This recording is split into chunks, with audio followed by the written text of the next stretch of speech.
누가복음 2장입니다. 2장 1절에 보면 그 무렵에가 나옵니다. 누가가 시간에 대해 즐겨서는 부사로서 앞에 1장 80절에 나타날 때와는 전혀 관계없는 어느 때이며 단지 앞뒤의 문맥을 이어주는 역할만을 하고 있습니다.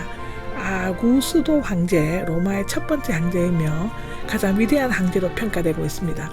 원래 종조부, 즉 할아버지의 형제인 줄리우스 케사르 시드나 가이사는 한국어 번역이고요. 양자가 된 이후에 가이우스 율리우스 케사르 옥타비아누스로 개명하였습니다. 로마 원로인은 로마 시민 전쟁에 이어 질서를 회복시키고자 한 그의 노력을 인정하여 아구스도, 즉 숭고한 자, 존귀한 자, 신성한 자라고 구별된 뜻을 가진 라틴어로 되어 있고요. 또 증가하다의 뜻을 가진 그에서 유래되는 영어는 라고 존칭을 수여하였다고 합니다. 이 칭호는 후에 여러 황제들에게도 붙어졌고 그는 공화제 대신 제국 형태의 정부를 만들었고 로마 제국을 확장하여 전 지중해를 포함한 로마 시대의 평화의 기반을 다졌다고 합니다. 여기 호적은 세금을 걷는 목적으로 행하여졌는데 온 세상, 즉 원래는 사람이 사는 땅의 뜻이며 헬라인의 거주자를 나타냈으나 후에는 로마 제국이라는 의미로 사용되었다고 사도행전 11장 28절, 17장 6절에는 나와 있습니다. 여기 인구조사를 하라고 하는데 기록하라, 명비에 올리라의 의미고 인구조사를 위해 세금 징수와 군인 징발이 이루어졌다고 합니다. 명령은 생각하다에서 비롯되었으며 원리, 법령 등을 의미하였고 처음에는 왕의 포고령, 칙경 등으로 사용되었으나 후에는 교회의 신조나 교리의 의미로 사용되었다고 합니다. 2절은 구레뇨라는 나름이 나오는데 라틴 이름으로 수리아의 총독을 역임하였다고 합니다. 당시 유대는 수리아의 일부였으며 수리아의 총독 밑에 있었습니다. 인구조사는 두 기간 모두 실시되었는데 여기에 언급된 것은 첫 번째 사도행전에 나오는 것은 두 번째입니다. 그런데 이 부분에 대해 역사적으로 많은 논쟁이 있는데 첫째로는 로마의 역사 기록에는 아구스도가 인구조사를 했다는 기록이 없으며 두 번째로는 구레뇨가 수리아 총독이 된 것은 AD 7년으로 되었기 때문이라고 하는데요. 그러나 파피루스 문헌서와 비문가 순교자 저스틴의 글 등에서 아구스도 이후도 정기적인 인구조사를 2세기까지 실시되었다는 기록이 있었습니다. 또한 구레뇨는 두 번 연임한 것으로 되어 있으므로 문제될 것이 없었습니다. 만약 연대나 사건에 역사적으로 맞지 않는다면 초대교회 때 반대의 목소리를 높였던 자들이나 누가복음을 읽었던 독자들이 이의를 제기했을 수도 있었겠지만 그런 기록은 찾아볼 수가 없다고 합니다. 자기 고향으로 갔다가 나오는데 때로 아구스도의 명령 가운데서 유대인들의 인구조사는 제외되었다는 설이 제기되고 있습니다. 그런데 헤롯은 자신이 왕위를 로마 황제에게서 받았으므로 제국 전체가 세금을 걷기 위해 시행하는 이 인구조사에 헤롯이 빠지려고 하지는 않았을 것이라고 하는데요. 원래 로마의 호적 제도는 자신이 거주하는 지역에서 인적 사항만을 적도록 되어 있었으나 유대인들은 자신들의 풍습을 따라 고향으로 가서 시행되었다고 합니다. 아마도 여기에는 민족적인 자주성과 자존심이 적용했던 것 같은데요. 요세푸스는 호적 반대 운동이 결렬하게 일어났다가 가까스로 진압된 이야기를 소개하고 있습니다. 사도행전 5장 37절을 보시면 됩니다. 여기 보면 다윗의 집안의 자손이 나옵니다. 요셉이 다윗의 자손임의 이미 언급되었죠. 여기에서 다시 밝힘으로써 예수님이 예언대로 다윗의 자손을 태어나실 것임을 강조하고 있습니다.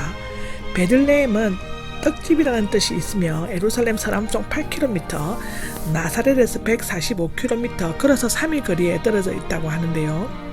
다윗이 나서 자란 곳이어서 다윗의 동네를 불리우고 메시아가 태어날 곳으로 예언되어진 곳이기도 합니다.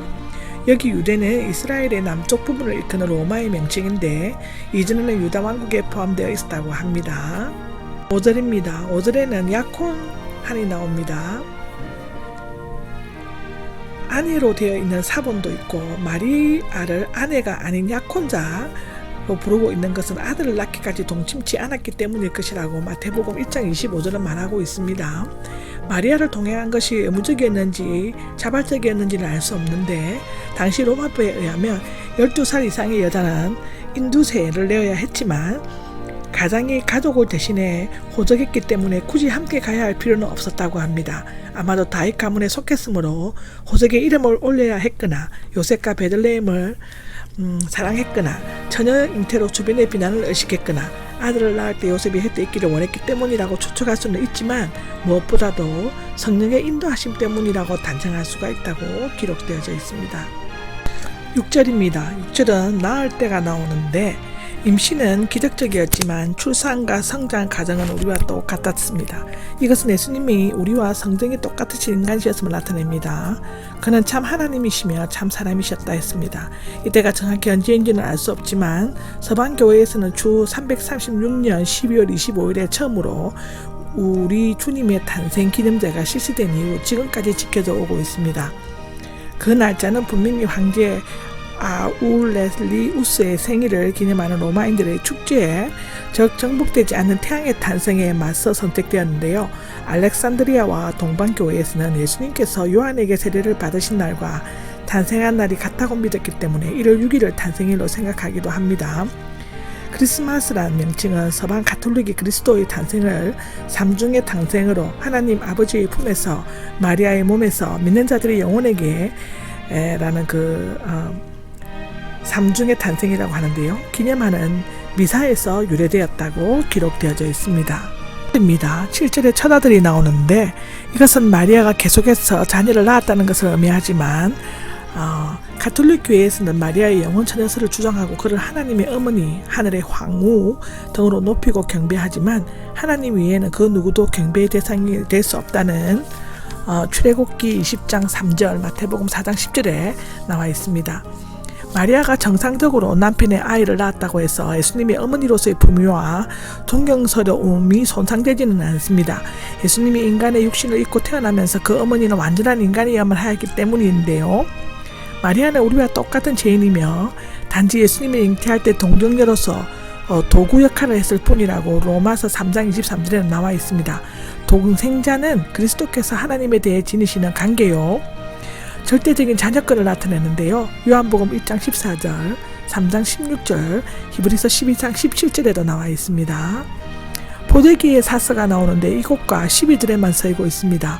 의료 행위에서 자주 사용되고 있고요. 이 포대기는 붕대와 같은 천으로 어린아이의 손발을 가지런히 하여 둘러싼 후 끈으로 감아 매었다고 합니다. 아기의 신분과 계급은 이 포대기의 천의 품질과 가치로 판단되었죠. 욥기 38장 9절, 에스겔 16장 4절에 나옵니다. 구유가 있는데 이곳과 12, 16절에 13장 15절에만 나오고 있습니다. 동물에게 먹이를 주는 그릇, 예물통으로서 수시로 옮겨 넣을 수가 있었는데요. 예수님께서 외양간에서 태어나셨음을 알려주는 유일한 단어입니다. 베들레헴 부근은 석회암으로 되어 있어 천연으로 된 동굴이나 사람들이 파놓은 굴들이 있었는데요. 이런 동굴은 주로 가축을 키우는 마구간으로 사용되었는데 예수님은 이런 곳에서 태어나셨다고 합니다. 그 이유는 당시 인구 조사를 하러 온 사람들 때문에 마땅히 마리아 일행이 머물 여간에나 숙석이 없었기 때문이라고 하는데요. 이것은 초라한 신분으로 이 세상에 오셔서 머물 곳조차 없으셨던 하나님의 아들이시며 인자이신 예수님의 겸손과 고난을 상징합니다. 그런데 산모와 아기에게는 사람들이 붐비는 차디찬 방보다는 조용하면서도 짐승들의 열이 발산되는 마구간의 출산의 위험을 들어줄 수 있었던 것이라고 합니다.